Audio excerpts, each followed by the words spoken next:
जय श्री कृष्णा। आप सभी का मेरे चैनल में बहुत बहुत स्वागत है। जैसा कि आप जानते हैं कि आज भाद्र महीने की एकादशी है। जन्माष्टमी के बाद पड़ने वाली एकादशी को अजा एकादशी कहते हैं। बता दें कि कहा जाता है भगवान विष्णु को एकादशी पर्व बहुत प्रिय है। साल में 24 एकादशी पड़ती है। भाद्रपद माह में इस साल अजा एकादशी 29 अगस्त को मनाई जाएगी।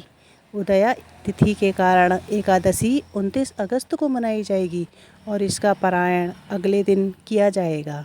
अगर आप भी यह व्रत रखते हैं तो इस व्रत की कथा को ज़रूर सुनें, क्योंकि इस व्रत को करने से और इसकी कथा सुनने से सभी पाप नष्ट हो जाते हैं और इस लोक और परलोक में मदद करने वाली एकादशी व्रत के समान संसार में कोई दूसरा व्रत नहीं है।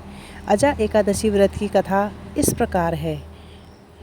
अयोध्या नगरी में एक चक्रवर्ती राजा हरिश्चंद्र नाम के राजा हुआ करते थे। राजा अपनी सत्यनिष्ठा और ईमानदारी के लिए प्रसिद्ध थे। एक बार देवताओं ने इनकी परीक्षा लेने की योजना बनाई।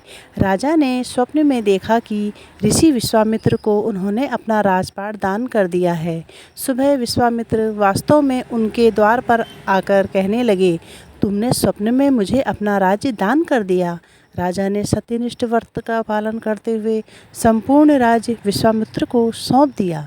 दान के लिए दक्षिणा चुकाने हेतु राजा हरिश्चंद्र को पूर्व जन्म के कर्म फल के कारण पत्नी, बेटा और खुद को बेचना पड़ा। हरिश्चंद्र को एक डोम ने खरीद लिया जो शमशान भूमि में लोगों का दाह संस्कार का काम करवाता था। स्वयं वह एक चांडाल का दास बन गया।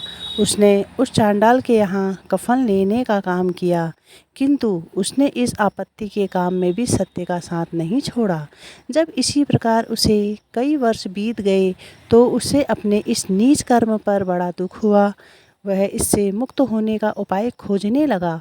वह सदैव इस चिंता में रहने लगा कि मैं क्या करूं, किस प्रकार इस नीच कर्म से मुक्ति पाऊं।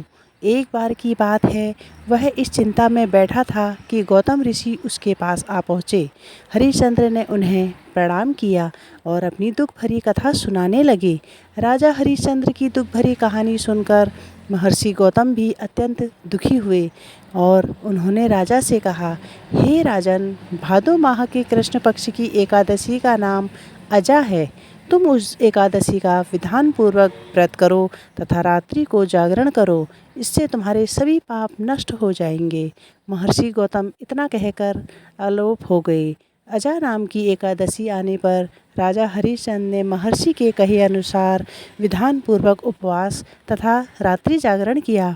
इस व्रत के प्रभाव से राजा के सभी पाप नष्ट हो गए। उस समय स्वर्ग में नगाड़े बजने लगे तथा पुष्पों की वर्षा होने लगी। उन्होंने अपने सामने ब्रह्मा, विष्णु, महेश तथा देवेंद्र आदि देवताओं को खड़ा पाया। उन्होंने अपने मृतक पुत्र को जीवित तथा अपनी पत्नी को राजसी वस्त्र तथा आभूषणों से परिपूर्ण देखा। व्रत के प्रभाव से राजा को पुनः अपने राज्य की प्राप्ति हुई।